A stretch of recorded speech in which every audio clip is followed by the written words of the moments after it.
నమస్కారం, నా పేరు బాల. బీసీఎన్ న్యూస్ కి స్వాగతం. ముందుగా ముఖ్యాంశాలు.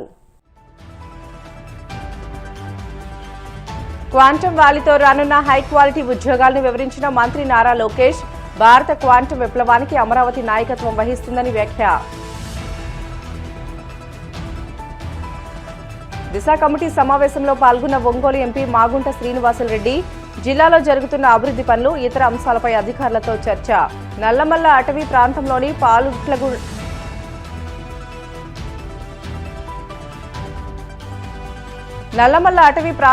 పాలుట్లగూడెంలో పర్యటించిన గొట్టిపాటి. 3 కోట్ల నిధులతో ఏర్పాటు చేసిన అప్గ్రేడ్ సోలార్ హోమ్ లైటింగ్ సిస్టమ్ను ప్రారంభించిన మంత్రి.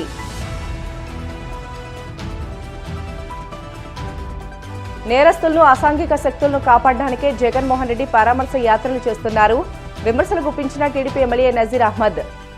అమరావతిలో ప్రతిష్టాత్మకంగా ఏర్పాటు కానున్న క్వాంటం వ్యాలీ ఎలాంటి ఉన్నత స్థాయి ఉద్యోగ అవకాశాలు సృష్టించబోతుందో మంత్రి నారా లోకేష్ స్పష్టత ఇచ్చారు. ఈ ప్రాజెక్టు ద్వారా క్వాంటం ఇంజనీర్లు, అడ్వాన్స్డ్ ఏఐ నిపుణులు, కంప్యూటింగ్ స్పెషలిస్టులు, చిప్ డిజైనర్లు, క్రయోజెనిక్ ఎక్స్పర్ట్లు, ఆర్ఎఫ్ ఇంజనీర్లతో పాటు డీప్ టెక్ పరిశోధకులకు భారీ స్థాయిలో అవకాశాలు లభిస్తాయని ఆయన తెలియజేశారు. ముఖ్యమంత్రి చంద్రబాబు, కేంద్ర మంత్రి జితేంద్ర సింగ్ అమరావతిలో క్వాంటం వ్యాలీకి భూమి పూజ చేసిన సందర్భంగా ఏర్పాటు చేసిన సభలో లోకేష్ ఈ వివరాలు వెల్లడించారు. ఈ ప్రాజెక్టు ద్వారా యువతకు కేవలం ఉద్యోగాలు ఇవ్వడమే కాదని అవి ఫ్యూచర్ ప్రూఫ్ ఉద్యోగాలని ఆయన నొక్కి చెప్పారు. Today in a new era defined by deeper technologies, bigger challenges and even greater opportunities, he has once again asked a disruptive question. Why should India follow the quantum revolution? Why shouldn't India lead it? The answer to that question is the Amravati Quantum Valley here. Let me share a small and honest moment. The Honorable Chief Minister, met Professor Kamakoti Garu, and after that, he called me and he said, I want to create a quantum ecosystem. So I took out my mobile phone, went to ChatGPT and asked ChatGPT, please give me a 1-page executive summary on what quantum computing actually means. So that is how ahead our Chief Minister here is in terms of understanding where the next technology is and how do we ensure that it can actually be implemented in our great land called Bharat. But jokes apart, what impressed us all was while others were still debating what quantum means, our Chief Minister was already planning how India should lead this mission. That is the leadership. That is the foresight he has. Friends, Andhra Pradesh today stands on 3 powerful strengths. The first one is the leadership with proven track record. It is none other than our Chief Minister, Shri Nara Chandrababu Naidu Garu. Investors here do not just hear promises, they see history being made. Second is unmatched speed with which we get things done. While other states have double-engine Sarkar, only Andhra Pradesh has double-engine bullet train Sarkar. Let me give you 2 clear examples of it. One is Google Data Center project, which is a $15 billion investment, which is going to be India's largest FDI investment. We promised to deliver in 12 months. Yes, we took 1 month more, but we delivered it in 13 months and we created history. The second is the ArcelorMittal project, which was stuck in other state for more than a decade. We delivered here in Andhra Pradesh with just over a year. What seemed impossible elsewhere became a reality here because when Andhra Pradesh commits.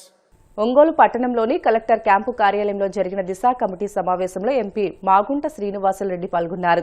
ఈ సందర్భంగా జిల్లాలో జరుగుతున్న అభివృద్ది పనులు, ఇతర అంశాలపై అధికారులతో ఆయన చర్చించారు. పనులు వేగంగా పూర్తి చేయాలని, జిల్లా అభివృద్దికి సహకరించాలని అధికారులను కోరారు. ఈ సమావేశంలో స్థానిక ప్రజాప్రతినిధులు, అధికారులు పాల్గొన్నారు.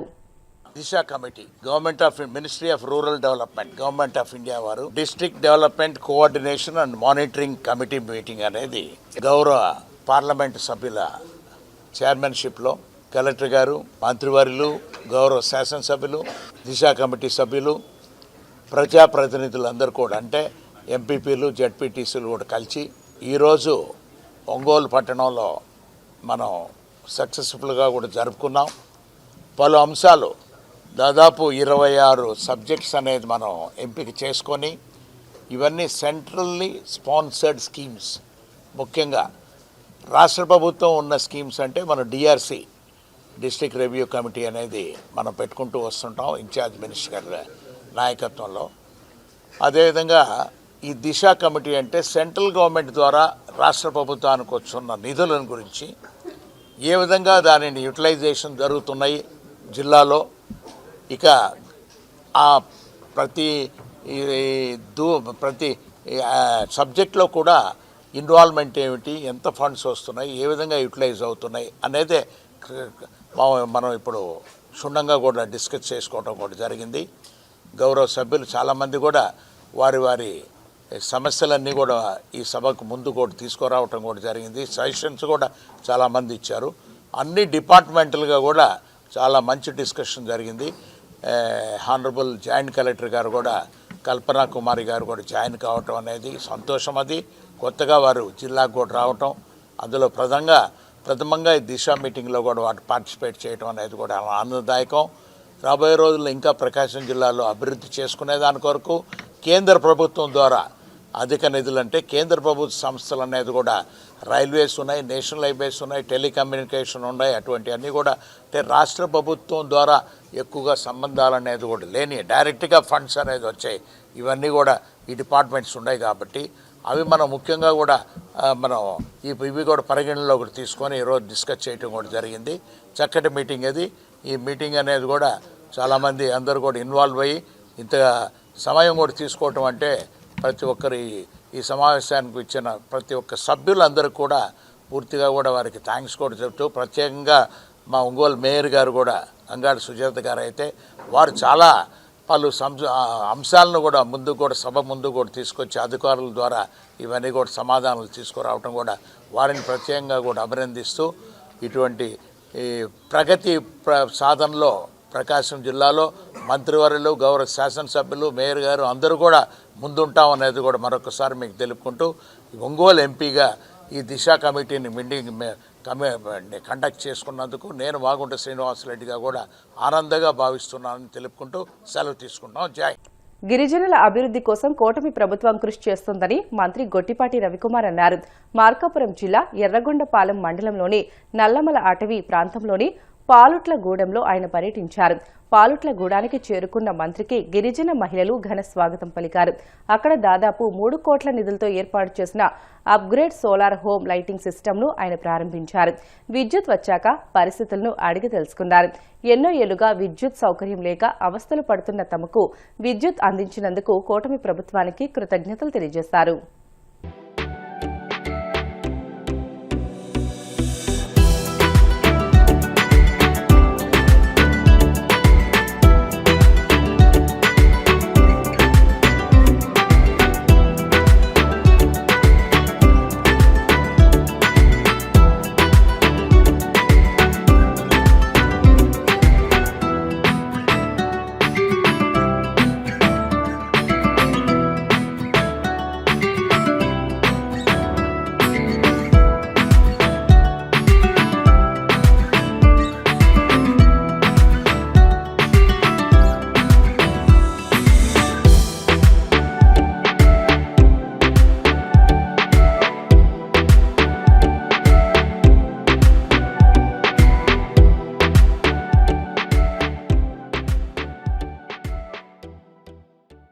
కేవలం తన ఉనికిని చాటుకోవడానికే మాజీ సీఎం వైఎస్ జగన్ యాత్రలు చేస్తున్నారని టీడీపీ ఎమ్మెల్యే నజీర్ అహ్మద్ విమర్శించారు.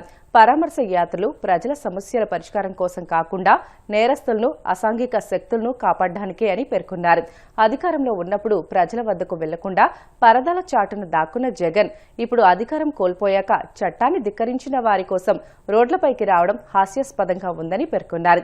జగన్ యాత్రలు రాష్ట్రంలో శాంతి భద్రతలకు విఘాతం కలిగిస్తున్నాయని తెలియజేశారు. ఇబ్రహీంపట్నం యాత్ర సందర్భంగా రాంబాబు, భార్గవ్ అనే 2 యువకులు ప్రాణాలు కోల్పోవడం అత్యంత బాధాకరమని అన్నారు. ఈ మరణాలకు జగన్ నైతిక బాధ్యత వహించాలని డిమాండ్ చేశారు. ఈరోజు రాష్ట్రంలో జగన్మోహన్ రెడ్డి గారు ప్రతిపక్ష హోదా లేకపోయినప్పటికీ కూడా వైఎస్ఆర్ కాంగ్రెస్ పార్టీ అధ్యక్షుడిగా తను చేస్తున్నటువంటి యాత్రలు చూసి రాష్ట్ర ప్రజలందరూ కూడా నవ్వుకుంటున్నటువంటి పరిస్థితులు కనిపిస్తూ ఉన్నాయి.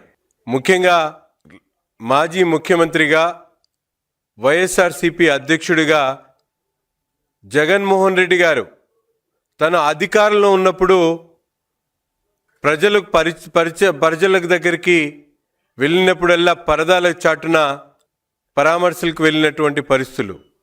ఈరోజు అధికారం కోల్పోయినా ప్రజల సమస్యల మీద, ప్రజల అవసరాల మీద అధికార పార్టీని అడగడానికో బయలుదేరితే ప్రజలు సంతోషించేవాళ్ళు.